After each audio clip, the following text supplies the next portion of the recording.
of fertilizer, I'll never forgive my papa for this. I had on a pair of white pants, white sandals. I visited him at his house, and he just got a truckload of manure. And he asked me to help him spread it. And I don't think so. My father was really into gardening. What do you advocate for fertilizer for the non-manure person? Well, we'd probably suggest using a slow-release organic fertilizer. They're going to be safer, not just for the family, but for the earth, for the water. And because they are a slow release, it's like some of the medicines we take.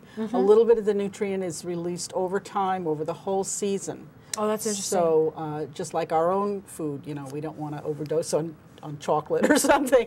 And Speak for yourself. Speak but for you. Okay. the plants will be healthier if they get a nice, you know, consistent feeding all through the season, and you don't have to worry about it so much.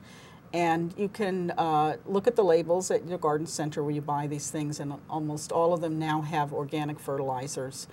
And those are the benefits. You don't have to worry that any excess nutrients that your plant can't use are getting washed into the water and can damage the frogs and the fish and the insects. Good point. And Long Island Sound. Yeah, and good Long point. Island In Sound, Branford, that's a concern. It's Yes, a big it is. concern It all is. over the state. And, you know, also it's much safer for the family. And, of course, compost is great, and that's a whole other subject we can get into. Yeah, that is. And Before kids we- like making compost. Yes, I know they do. Now, before we get into that, you brought in a brochure about soil testing. Why do I have? Okay, isn't dirt? Just about. Well, it seems that way. Dirt is dirt. Well, as the director of the Soil Analysis Lab says, it's dirt when it's in your house, but when it's outside, it's soil. Oh, I love the distinction. That is If great. you don't wipe your shoes, That is a great soil, it becomes distinction. dirt. Well, we recommend getting a soil test because there may be nutrients missing in your soil that the particular plants you want desire. Does that cost anything? Our soil test for the Yukon lab costs $8, but it's very complete, and it's quite educational all in itself. It will explain, do you have enough organic matter in the soil? Do you have enough of the basic nutrients that the plant needs? And also, since different plants have different requirements, you can fill out the little form. And for instance, if you want to grow a typical lawn or garden, you want a very slightly acidic soil. But if you want to grow potatoes or blueberries, you want a considerably more acidic soil because they like that. Oh, that is interesting. So you might, instead of what a lot of people do is add limestone to make their soil less acid for their lawn, if you want to have blueberries, you might be adding sulfur, which makes it even more acid. So that it's is really interesting. important to think about what you want to grow, and this describes how to take an accurate sample, because just like anything else you're doing, if your sample's not good, your results won't be accurate. Well, this then you ties send into this off to the lab. science with what you the learn kids a do. lot of science doing gardening, and so do adults too. Yeah, because I'm thinking while you're talking about this, about taking an accurate sample, again, if a parent did it with their child, they can write and keep notes, do this together. And how does a parent get a copy of this? Well, they can call or visit our office at the extension and Okay, get a we'll show that brochure. information at the end Right, again. and they're available at our reception area during normal business hours. If their master gardeners aren't there, the secretary and receptionists have these right there at the desk. All right, that sounds Okay. like a really good first step. Another point, although it costs $8, as Jude pointed out, what it's going to tell you is information that maybe will allow you not to buy fertilizer you don't need. Right. So you can actually save money. Many people routinely put lime down, they routinely put fertilizer in, and maybe they don't need to do it. Soil test will tell them whether or not they need to do it, and they can save probably more than the cost of the test And with the that information. aggravation. Right. Yes. And the work and the Yeah. labor. Right. Yeah, some people make gardening too Do hard this. and Deal, too yes. expensive. Well, yeah, I can see that. Now, with the other comment I'd like to say, if parents want to, one of the big things they do in schools when they do gardening is the milk cartons and pop a few Yeah. seeds in there. And I saw a really cute thing in Parents Magazine where I was saving them, and then they just got totally on my nerves. I threw them out. I was saving them for the show, but you cut a soft egg, the uncooked egg. You cut the shell off the top, stick it back in there, and you can put in little bits of soil and then grow it out of there. I didn't want to bother doing that. I did that for 6 eggs, and then I thought, I'm not saving these things. Well, there's calcium in the eggshell that's also beneficial to the plants as it matures. Oh, should I be throwing these eggshells in my garden? You can put them in your compost. Okay, now, why can't I just throw them directly into my garden? Because you want them to be decomposed before they go in, so they're humus or decomposed organic matter before they go into your garden. And that's what compost is. How important is that? It's important if the plants to effectively use the nutrients, because the compost represents nutrients that have been broken down and are in a form that the plant can take them up. Whereas if you just put in coffee grounds or eggshells, they're not in a form that the plant can take them up, and they have to go through a decomposition process before they are.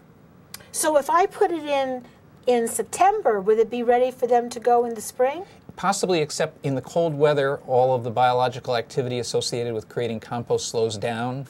So it takes longer through the winter. Ironically, if you put it in the spring, it would be ready in the fall, but then you don't really need the nutrients in the fall. Well, because I live in a condominium complex, and there's really not a spot for a compost. Plus, it would be very easy to annoy my neighbors with a compost. But I do like the idea. My parents used to have one way back by the woods, and they used to throw in coffee grinds and vegetables that were left over. And what else would go into a compost? Leaves, the leaves that you rake up.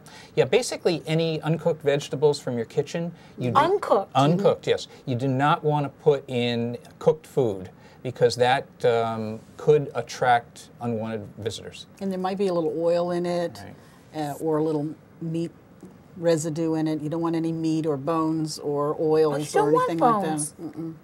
Because then you get the little critters coming out of the woods. It smells. Or your dog or cat, and it'll smell bad. And it takes forever to decompose, and it will show, rodents will show up.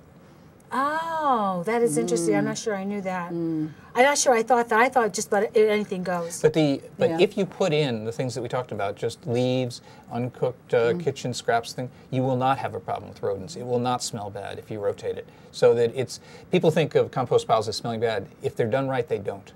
They actually smell like the forest. Really? Yes. Do you have one at home? I do. Yeah. I do. Actually, I have 3 of them, and I rotate them. Wow. I just got a heads up from my director that we're running out of time. But I just wanted to point out, now everyone who watches this show with any regularity knows that I have a lot of authors and illustrators on.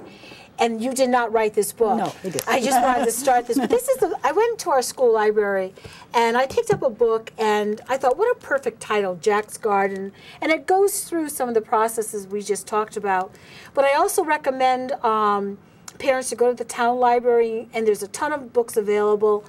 This has been a fabulous resource. I've truly enjoy your column. I always thought you were married when I was reading. I found out they are married, but not to each other. So I think your spouses would be happy. My little fantasies, I thought you were married to each other. You didn't fight when you wrote the column, but that's okay. We don't fight when we write. Right. Okay, thank you. I'm glad for the clarification. Yeah, this was absolutely fantastic. If you'd like more information, you can contact me at jmdteach at comcast.net, or you can check my website at www.wiseworkshops.com. And if you'd like to and you can ask me any questions, and I can forward it on to our guests. But if you'd like to contact them directly, then in a moment, it just came up on the web, up on the monitor, Yukon Master Gardeners at 203-407-3168. Or their email address is on there. It's way too long for me to read. Just stick with the phone number. I'll be doing much better. Thank you so much for being on the show. Very valuable information. And I appreciate Van Wilgens letting you borrow these plants for the show. Thank you so much. You're welcome. Thank It's our you pleasure. very much. Thank you.